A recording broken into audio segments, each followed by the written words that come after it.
Hey, welcome to the Dropship Podcast. And today, once again, I'm introducing somebody who's going to be at our live event and somebody really close to me. His name is Leighton Taylor. Leighton, thanks for being here, buddy.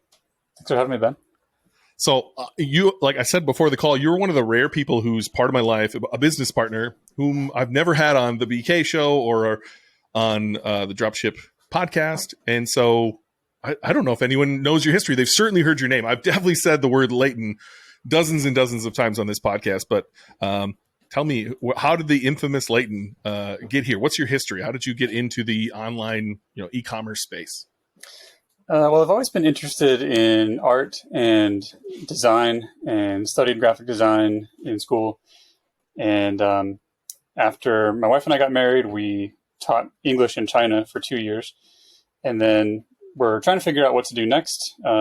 Applied to a few jobs and nothing was coming through. So decided to try my hand at freelancing, doing pretty much any kind of design or development work that I could find.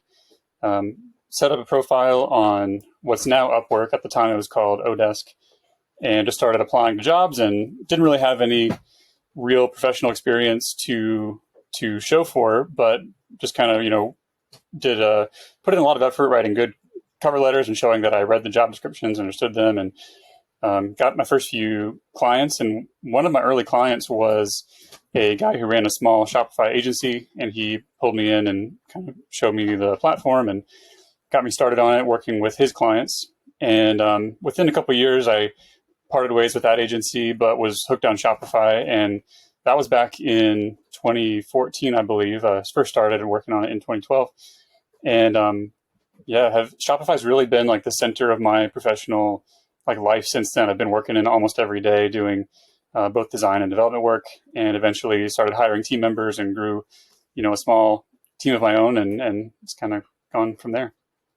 Yeah, I'm very thankful that when I started in very early 2015 that I got on the Shopify train. I know too many people who are, on Magento or BigCommerce or WooCommerce or any of the other OpenCart. There's a lot of other choices, and Shopify has just been wonderful to grow with. And I'm sure same for you. Like once you got on there in the beginning, it was kind of a snowball. It just kind of took off, and you kind of took off with it. You had an old podcast too, and I didn't know it was you. So Leighton and I met at a mastermind event, and I don't think I had any idea who I was talking to, but his voice sounded familiar. Tell me about the old podcast. Will it ever be resurrected too as well? So I started podcasting probably in 2014, 2015, something like that. And the podcast was called E-commerce Pulse. And it was one of the, what I think was one of the earlier e-commerce podcasts. My very first guest ever was Andrew Udarian. He was super nice guy. He was awesome to talk to. And then we stayed in touch a little bit after that. And I just started interviewing different people who had been successful with different e-commerce businesses. Andrew was a dropshipper, one of the early greats in that space. And talked to a lot of awesome people, and a lot of the relationships that I made through talking to people on the podcast have led me to where I am now. It's pretty incredible. I feel like doing a podcast and also going to in-person events have just been life-changing things that I've done that I wouldn't have expected them to have that kind of impact. But you just meet people, and a podcast is great because you invite somebody to come on and talk about themselves, and then you have a connection. You've talked to them for 30 minutes to an hour, whatever, and then there's a relationship there, and you wouldn't have had that otherwise if you just tried to cold email them or whatever. It's much different when you've actually talked to them face to face. That's my favorite part. No matter whom I spoke with, if I said I have a podcast, they'd be like, "Oh, you have a podcast? Yeah, I would love to come on your podcast." But if you just shoot them an email, they're gonna, they're not gonna answer you. Mm-hmm. Everyone's busy, right? But somehow a podcast kind of gets you in that door. Do you remember when you shut it down? What year that was?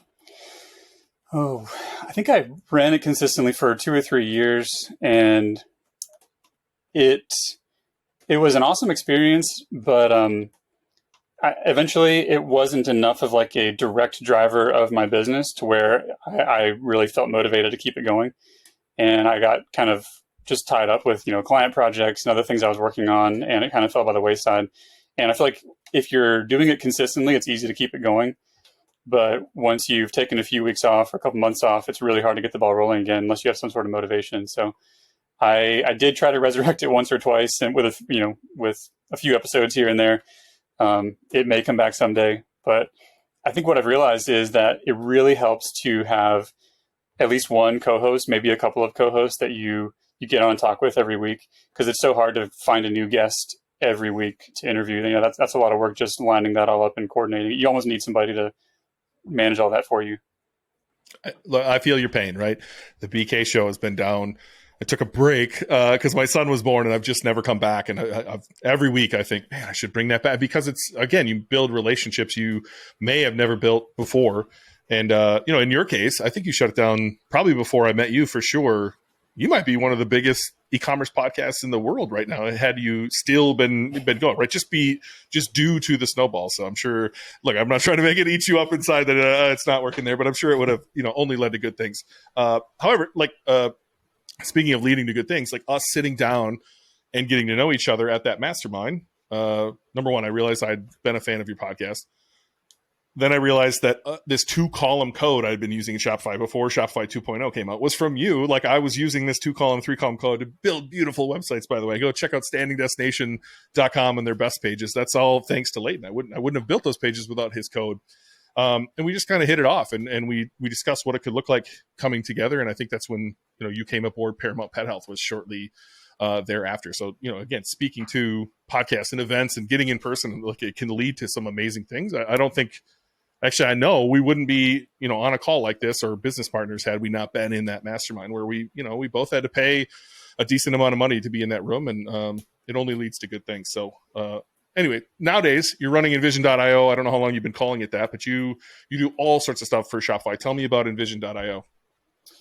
Yeah, we do mainly design and development for Shopify, and that includes like new store setups, migrations from other platforms. A lot of our clients come from WooCommerce or Magento, and they want to transition to Shopify just because it's easier to manage and you don't have as many technical headaches. And then over the past couple of years, our business has shifted more and more to like long-term ongoing relationships with our clients. So it used to be most of our business was we build a website one time and that's pretty much it. And then our clients might come back a couple times over the next few years for help here and there. But we've tried to just transition more and more our business model to long-term relationships. So most of our clients now are on a monthly retainer of some kind, where we're in there, daily or weekly with them, helping them make ongoing improvements. Sometimes that involves SEO.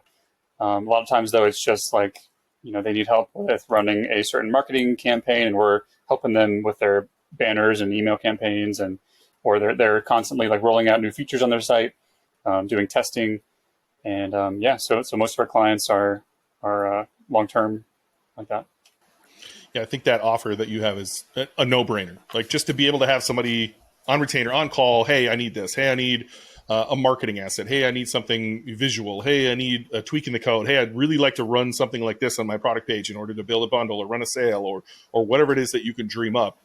Leighton and his team seem to be able to create that. I know, we've worked with you. You help build a whole backend. Like, you helped build us Shopify 2.0 before Shopify 2.0 was a thing. Like, you're a true wizard. And in true wizard style, you put some stuff in Dropship Breakthru that hopefully comes out when this podcast comes out. I know I looked at it today. You are a phenomenal teacher. Can you talk about some of the technical SEO things that you helped us build for Dropship Breakthru? Sure. So there were a number of things that you, Ben, have recommended to your students for a long time now that they do for technical SEO reasons. And that includes things like no indexing certain pages, basically telling Google and other search engines that you don't want to rank certain pages. It includes like making sure the right canonical tags are set up, making sure that when a product is linked to from your homepage or collection page, that you're linking to the canonical version of a URL versus the version inside of a collection.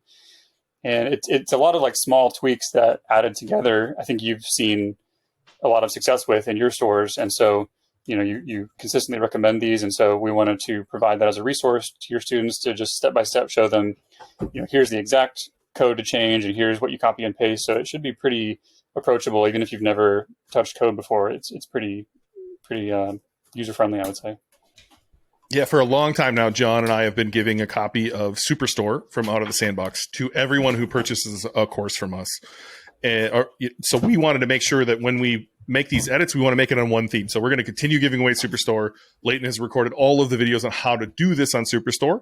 If Out of the Sandbox is willing to cooperate with us, which we're having some issues trying to figure this out, hopefully we can just get a theme with all of this done, give you a copy of that you can register. That's your own theme, not just, something under the table. We want you to be able to register this and have it as your theme. And so very cool for you doing that. I watched those videos this morning. You're a natural teacher.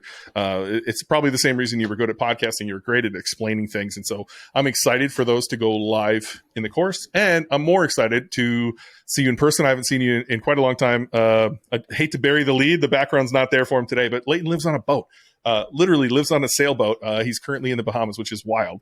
But I convinced him to come to Minneapolis for our live event. Again, if you want to check that out, dropshipbreakthru.com/live. You need to be a student. If you're not a student, you want to come to the live event and join our course, book a call, dropshipbreakthru.com/call, and you can hop on a call with John or I, and we'll talk you through what that looks like. But Leighton, you're going to get off the boat, get on land, fly up here in late July and hang out for a couple days. Do you have any idea what you might speak on while you're in Minneapolis, or how you might be able to, help the dozens and dozens of students that'll be there? Yeah, it's still a little bit up in the air in the works. I want to share some ideas with you and make sure that whatever we talk about is going to be the most helpful to your students. But one idea that I've been playing around with is basically common mistakes or omissions that people have on their Shopify store that we've seen make a difference with conversions. And that can be in different areas of, building trust and credibility with your users, with reducing friction in the process of adding to cart and going to checkout. And, there's a lot of like best practices or little tweaks you can make that don't just automatically happen within your theme that, I think people can make to improve their store's design and usability and their site speed and their SEO, and all these things combined can make a difference. And, just kind of to throw out an example, it's tough to say we're going to increase our sales tomorrow by 50% or whatever. Obviously that'd be awesome if we could, but that's tough to do just on its own. And so what you can do to work towards that is say, let's look at the whole user flow of adding something to cart and going to checkout. And if we can iron out a few wrinkles and knock down some walls that are causing friction or uncertainty and doubt in your users that may make them decide to just click away and find what they're looking for somewhere else. If we can knock down some of those things, and let's say we can increase your conversion rate by 10%, which, that's significant. But let's say your current conversion rate is 1%. If we can increase that to 1.1%, that's a 10% increase. And then on top of that, if we can increase your average order value by 10, 15, 20%, these are like incremental changes. And then if we can increase your repeat customer rate by some percentage, those percentages stacked on top of each other are compounding. So you might end up with an overall 30, 40, 50% increase by making these much smaller changes at multiple steps along the way. So that's my goal, is to help people think about things that they can do ideally by themselves in their own Shopify store, or if they need to hire somebody to help them out, that can be done relatively quickly and easily.